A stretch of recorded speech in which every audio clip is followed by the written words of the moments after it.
Hi BookTube, and welcome to another Middlemarch meditation. Today we're going to mire ourselves in the politics of Middlemarch along with Tertius Lydgate. Now we're luckier than Lydgate is because the narrator is going to help us to understand a bit more about what's going on, things that Tertius Lydgate completely misses.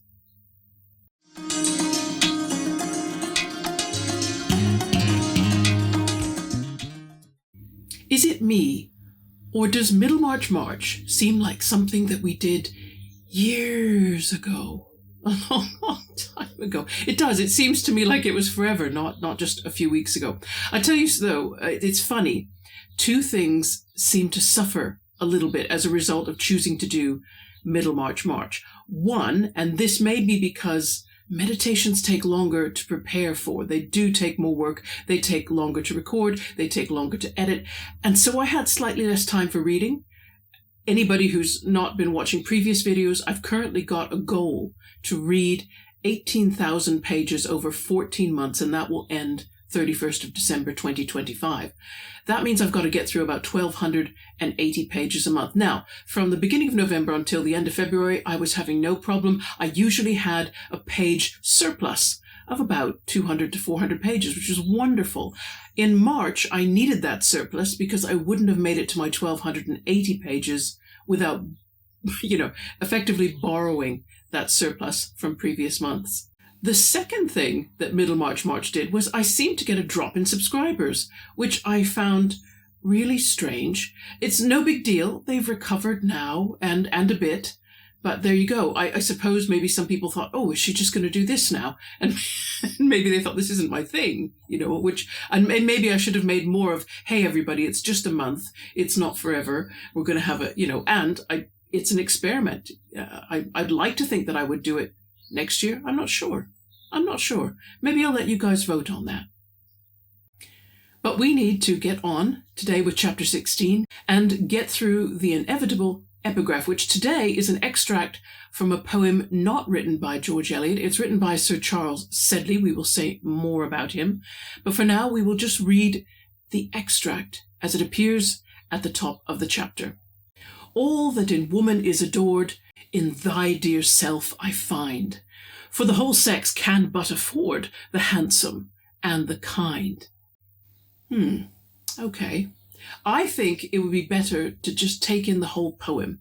So what I would like to do is share with you Sir Charles Sedley's full poem entitled, Not Celia That I Juster Am. Not Celia that I juster am, or better than the rest, for I would change each hour, like them, were not my heart at rest. But I am tied to very thee by every thought I have. Thy face I only care to see, thy heart I only crave. All that in woman is adored, in thy dear self I find, for the whole sex can but afford the handsome and the kind. Why then should I seek further store and still make love anew? When change itself can give no more, 'tis easy to be true. Sir Charles Sedley, the poet, he was a baronet. He was one of a small group of courtiers very close to the Restoration monarchs, Charles II, James II, and that little coterie of men produced much of the poetry and drama that we know from the period. And also, that little coterie of men were all libertines. They were sexually promiscuous, and they pushed a lot of other boundaries of convention. Let's just put it that way. He was considered part of the merry gang. This was what a small group of these men were called, and they included the notorious John Wilmot, who was the Earl of Rochester. And he was a man whose writing can still shock people today. That's how much he pushed the boundaries. I'm not going to read any of his work on this channel. I will leave a link in my description box should you be interested to find out more. I do wonder, though, out loud to all of you, how much Eliot knew about Sir Charles Sedley's lifestyle and the Earl of Rochester, that whole gang. I just feel that Victorian society would have tried very hard to keep that history behind closed doors if they could. And I'll just give you one example of what these men got up to. There was a day in 1662 when Rochester, Sedley, and a couple of the merry gang got very drunk at an inn. It had a first-floor balcony. They went out on the balcony, and they exposed themselves at length, shouting speeches to all the passers-by in the street below. That was pretty typical of their behavior. But back to the epigraph itself. For whatever reason, Eliot has pulled out this verse, and she means it to illustrate something about the chapter, something I don't think we will actually get to in this meditation, only because this is probably referring to Lidget and Rosamond Vincy, and we're not going to get far enough in this chapter to reach them. There is so much to cover. In brief, because I think the verse needs a little translation from archaic English. All that in woman is adored, in thy dear self I find, meaning every quality in woman that people say is admirable and ought to be, you've got it. That's what the speaker in the poem is saying to the woman Celia that he's speaking to. Interesting that it is a Celia, but I don't think that's necessarily significant. Then he goes on to say, for the whole sex, that is, all women can but afford the handsome and the kind. And can but afford almost means, at a minimum, women all must be good-looking and kind. So that's what he's saying. In other words, there's a bottom line for women beneath which they may not go. You, Celia, the person I'm talking to, you go way above that line. You have got every good quality. But, he said, let's be honest, there's a line below which women may not fall. Now, of course, he doesn't say what is to be done for the women that probably do fall underneath that line, but that's another subject altogether. I do think Eliot's hinting at it, though. She knew herself that she didn't get described as handsome or beautiful. She knew that line was a bit of a dangerous one for her. So it's interesting that she quotes it and sort of says, oh yes, you've got all the qualities of women. However, we do know there's a line below which women may not go. Okay, so we're going to get into this chapter, into the meat. The question whether Mr. Tyke should be appointed as salaried chaplain to the hospital was an exciting topic to the Middlemarchers, and Lidget heard it discussed in a way that threw much light on the power exercised in the town by Mr. Bulstrode. The banker was evidently a ruler. But there was an opposition party, and even among his supporters there were some who allowed it to be seen that their support was a compromise, and who frankly stated their impression that the general scheme of things, and especially the casualties of trade, required you to hold a candle to the devil. I'm going to pause there. You will see in the passages here on page 155 that I've underlined in green all words pertaining to political power and influence, because it's interesting how much on this page it's emphasized that Bulstrode has built for himself a little empire within Middlemarch and how he's done it. But before we talk about that in more detail, I need to deal with this phrase, hold a candle to the devil. What on earth does that mean? It was certainly a well-used phrase at the beginning of the 19th century. You can see it in political cartoons of the time. I will try to put one up on screen here so you can have a look, because you're going to get tired of these curtains. To hold a candle to the devil means to assist in an evil enterprise of some sort. You're an accessory to this crime. You could say you need to hold a flashlight for the burglar. Or you need to leave the door unlocked for the burglar. You are doing something to assist someone in an act of evil. And so what the Middlemarchers are saying, who appear to support Bulstrode, and yet they want it to be known that they're doing so under duress. They don't think that Bulstrode's a good man. But nevertheless, the constraints of trade, so in other words, there's something about the influence Bulstrode has, which means they have no choice but to assist a man whose goodness they doubt. They are holding a candle to the devil. We read on. Mr. Bulstrode's power was not due simply to his being a country banker who knew the financial secrets of most traders in the town and could touch the springs of their credit. It was fortified by a beneficence that was at once ready and severe, ready to confer obligations and severe in watching the result. He had gathered, as an industrious man always at his post, a chief share in administering the town charities, and his private charities were both minute and abundant. He would take a great deal of pains about apprenticing Tegg, the shoemaker's son, and he would watch over Tegg's church-going. He would defend Mrs. Stripe, the washerwoman, against Stubbs' unjust exaction on the score of her drying ground, and he would himself scrutinize a calumny against Mrs. Stripe. His private minor loans were numerous, but he would inquire strictly into the circumstances both before and after. In this way, a man gathers a domain in his neighbor's hope and fear, as well as gratitude and power. When once it has got into that subtle region, propagates itself, spreading out all proportion to its external means. It was a principle with Mr. Bulstrode to gain as much power as possible, that he might use it for the glory of God. He went through a great deal of spiritual conflict and inward argument in order to adjust his motives and make clear to himself what God's glory required. But, as we have seen, his motives were not always rightly appreciated. There were many crass minds in Middlemarch, whose reflective scales could only weigh things in the lump.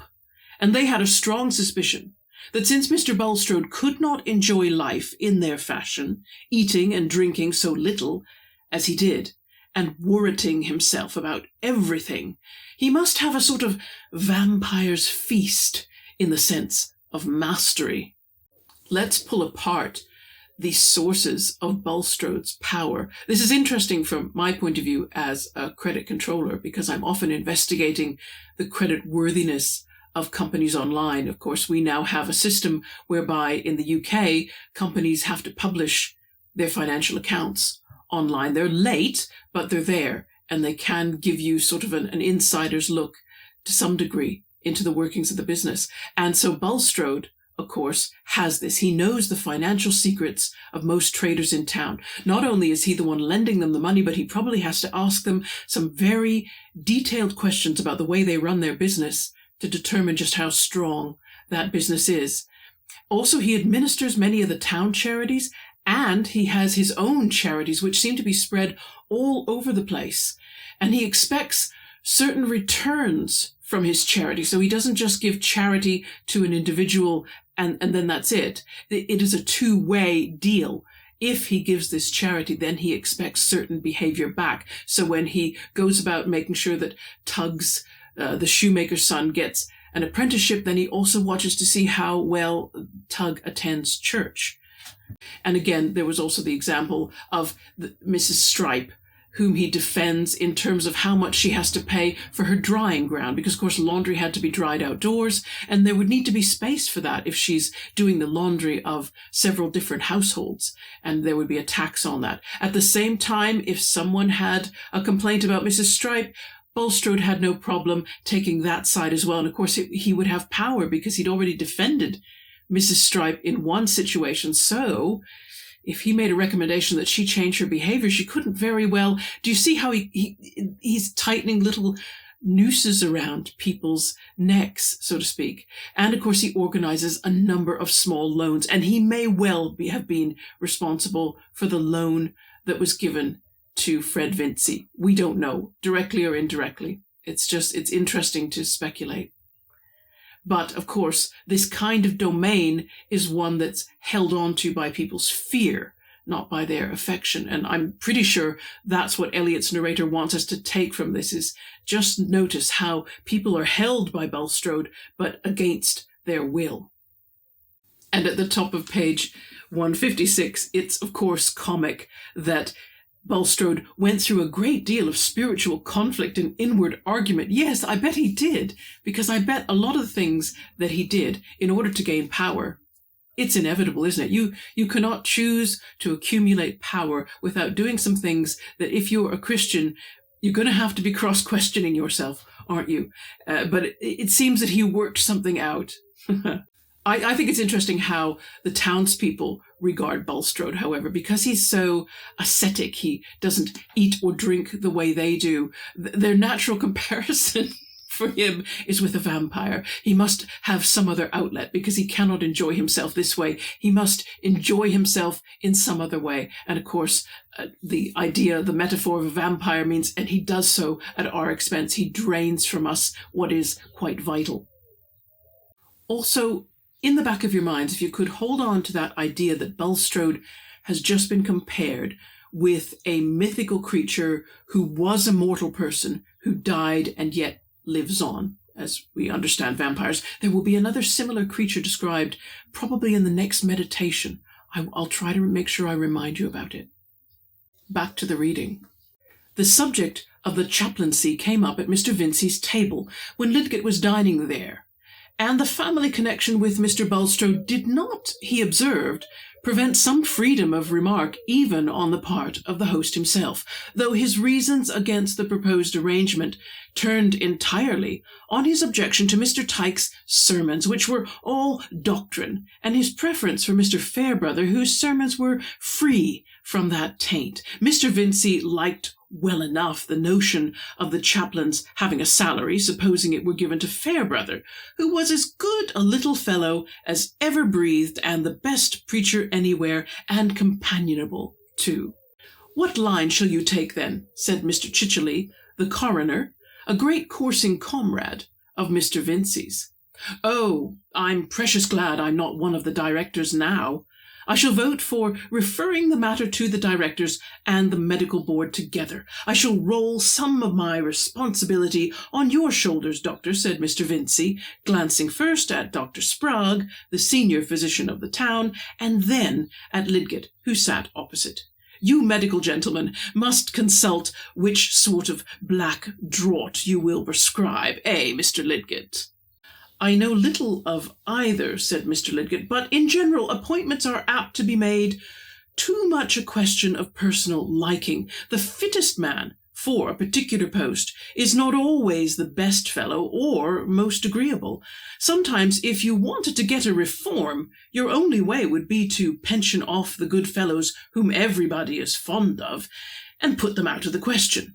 Dr. Sprague, who was considered the physician of most weight, though Dr. Minchin was usually said to have more penetration, divested his large, heavy face of all expression and looked at his wine-glass while Lidgett was speaking. Whatever was not problematical and suspected about this young man, for example, a certain showiness as to foreign ideas, and a disposition to unsettle what had been settled and forgotten by his elders, was positively unwelcome to a physician whose standing had been fixed 30 years before by a treatise on meningitis, of which at least one copy marked own was bound in calf. For my part, I have some fellow feeling with Dr. Sprague. One's self-satisfaction is an untaxed kind of property, which it is very unpleasant to find depreciated. Page 156, I think, is easy to summarize. Lidgett is at Mr. Vincey's table eating dinner. There's just the men there, and they're discussing the chaplaincy. And Mr. Vincey makes it clear that really the kind of guy he likes is someone he can be companionable with, someone that he enjoys spending time with. And Mr. Tyke, of course, is so concerned about doctrine. And Mr. Fairbrother's far more companionable, and therefore Mr. Vincey likes him better. Mr. Chichely, it seems to be very companionable with Mr. Vincey. They go hunting together with their dogs. That's what coursing comrade means. They go out hunting together. And so they obviously are friends. They obviously get on well. And then Mr. Lidgett replies to Mr. Vincey's hints of, what are you going to do? Maybe Vincey is fishing a little bit. Let's see if Lidgett will reveal his hand. Well, Lidgett, of course, has been instructed by Bulstrode in that previous meeting we read about in chapter 13. He has got to back Mr. Tyke. That's the fellow Mr. Bulstrode wants. Now, Lidgett just talks in general about what's the best thing to do if you want reform. And he says, well, that's to kick out the person who's been there because everybody gets on with him so well. Oh, wow. Okay.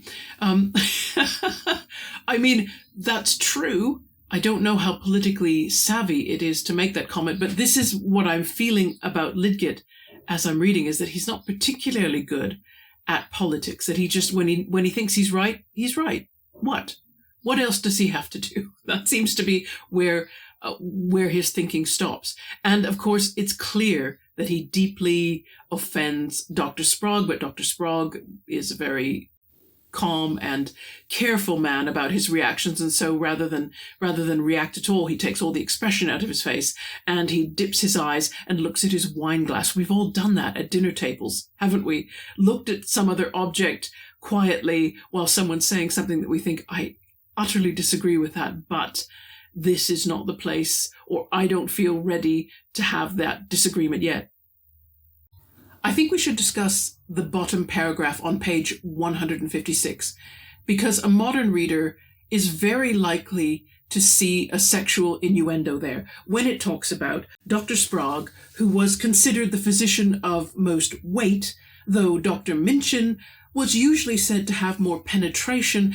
I think to our modern sensibilities, this appears to be a commentary on their sexual prowess. And one can't help thinking as a modern reader, because we've already learned just how much the women folk of Middlemarch have their opinions about the various doctors, and they attend to those doctors as much as possible. And you begin to see an image. I had this silly image come to mind while I was creating my notes of all the women in Middlemarch buying t-shirts which say, I'm Team Sprague or I'm Team Minchin. I really am uneasy, though, about ascribing to Eliot a sexual innuendo being written here. Maybe, but it seems out of character for her, and it certainly would have been unacceptable in 1870s England. I can't think what John Blackwood, I don't think he would have made of that paragraph what we're making of it. I think the words weight and penetration would have been read differently. I think weight would have been read as authority. In other words, Dr. Sprague is considered in Middlemarch the more authoritative. He is the senior doctor, so his opinion would matter more than Minchin's. When it says Minchin has more penetration, I think what it means is he has more patience in Middlemarch. He's managed to get himself a larger collection of people who would prefer his treatment. And it's on page 157, the top that I just read, that we've got a lot to unpack. Let's talk about Dr. Sprague, whose standing had been fixed 30 years before by a treatise on meningitis. Well, I strongly suspect that the title of that work would not have included the word meningitis in it. If it's 30 years before 1832, at that time the term meningitis was not yet used, and there was no clear understanding of the symptoms. They had been noticed and identified, but they were, I don't think they had given official disease names. So whatever Dr. Sprague wrote in his treatise, it's wrong. It wasn't understood what meningitis was, how it was caused, or exactly the parts of the brain and spinal cord that it affected. 1880s was when the first understanding was reached.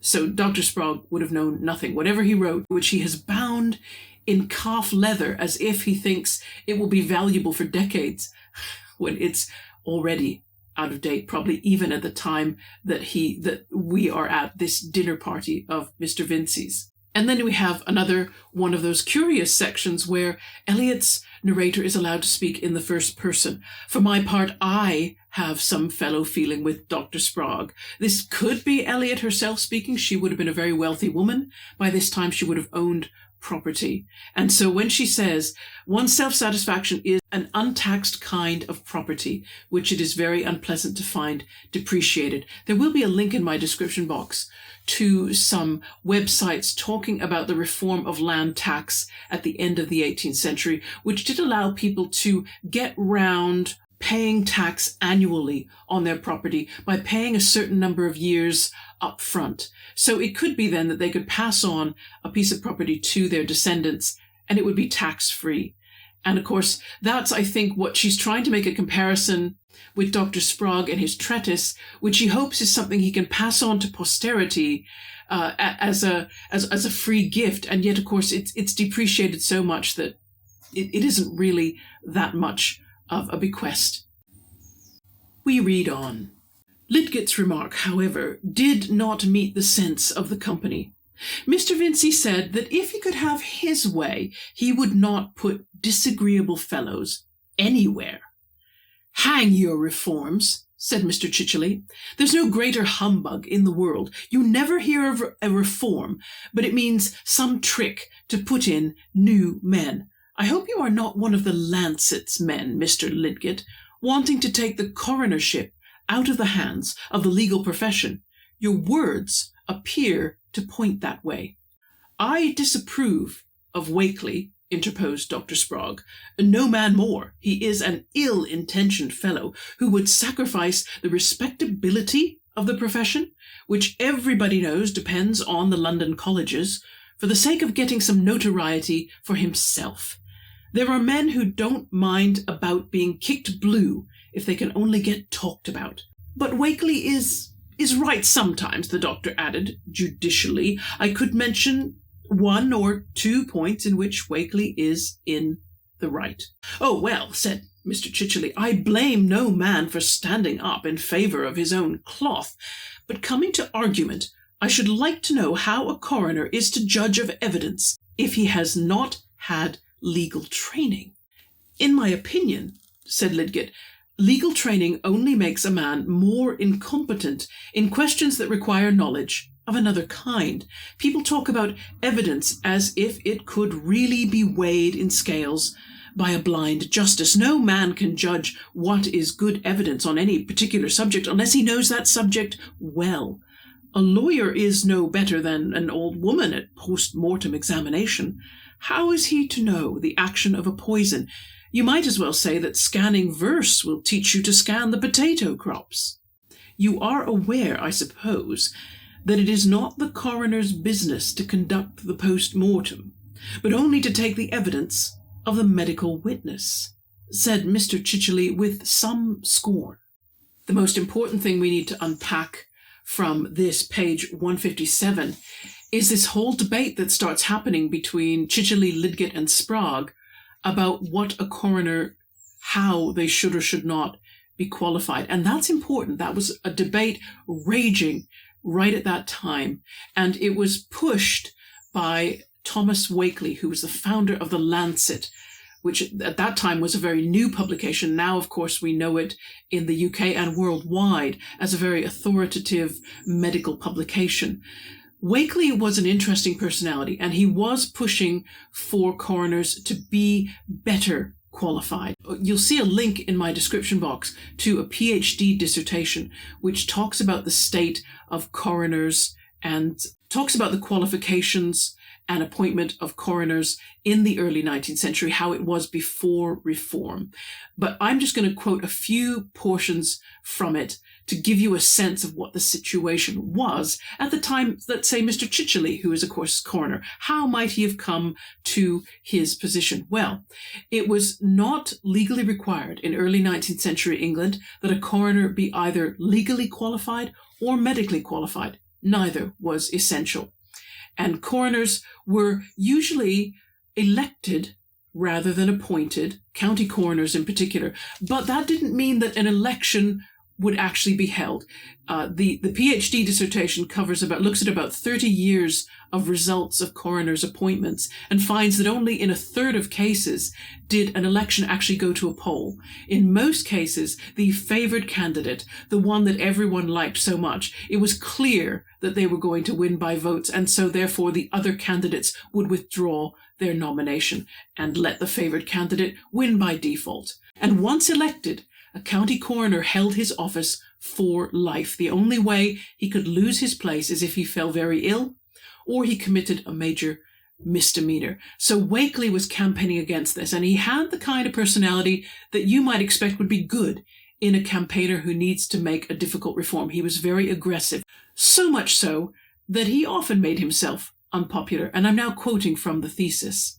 Wakley, is a central figure in this thesis, just as he was a central figure in medical and social reform in the 19th century. A man of prodigious energy and industry, his initial choice of medicine as a vocation soon gave way to a career as a journalist and editor, politician, and coroner. Across these various roles, he was at the forefront of debates about medicine, health, and social reform, repeatedly emphasizing his own concern to fight injustice and campaign on behalf of the poor and vulnerable. This made him an undoubtedly controversial figure in his own time, a fact accentuated by Wakley's public persona as an often uncompromising, intemperate, and occasionally aggressive campaigner. And this was said about him, referencing the medical journal that Wakley founded, The Lancet. He was called the time-honored iconoclast, sticking the lancet in, so using that sharp blade as a weapon.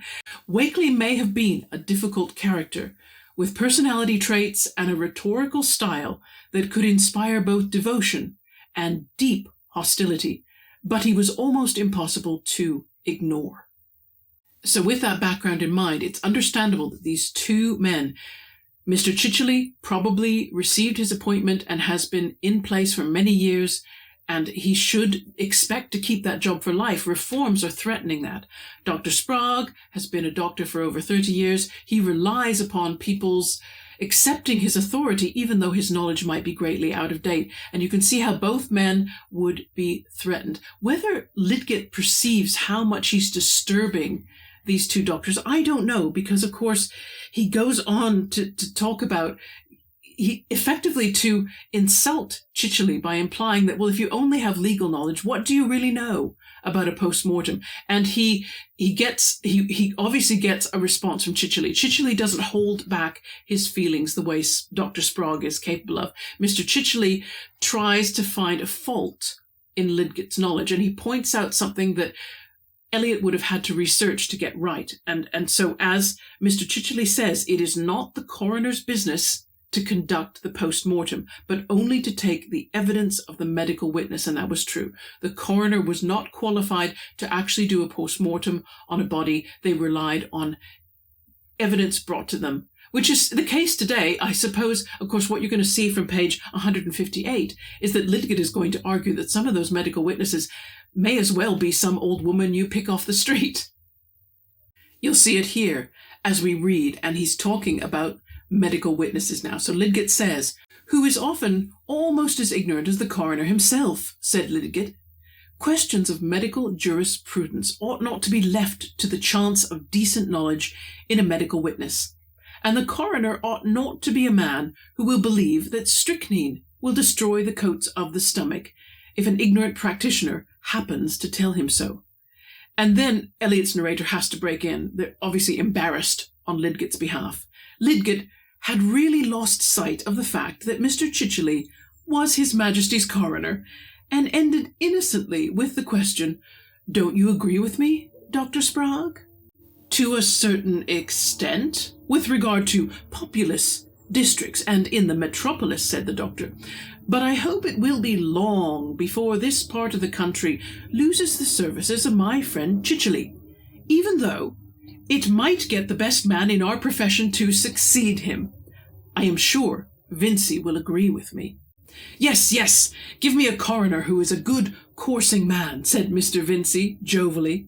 "And in my opinion, you're safest with a lawyer. Nobody can know everything. Most things are visitations of God. And as to poisoning, why, what you want to know is the law. Come, shall we join the ladies?"